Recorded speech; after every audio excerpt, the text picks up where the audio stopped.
Okay, so the first thing you want to do is map the inputs to the outputs, the domain to the range, and you're looking at this table here. So for your input, your x value of a, your output will be -3, so you map a to -3. And then b is -2, so you map b to -2, and so on. C is -2, d is -2, and then E is -6. Now once you've done this, you're supposed to find out if it's an invertible function.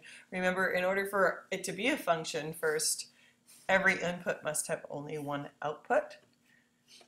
And so if you're looking at an invertible function, instead of looking for each domain to only have one output in the range, they're reversed. So your input now is your range, and your output is your domain. So you can see here that -2, an input of -2, gives you 3 outputs, which means that this function cannot be invertible.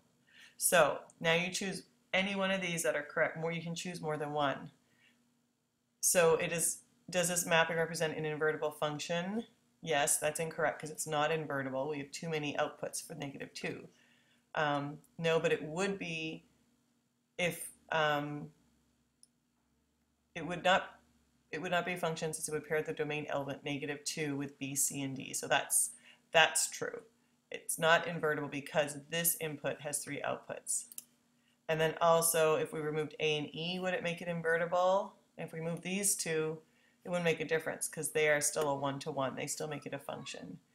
But this last one, removing B and C, if we remove these two, then it would be invertible because then -2 would only have one output of D. So these should be your 2 answers. Hope that helps.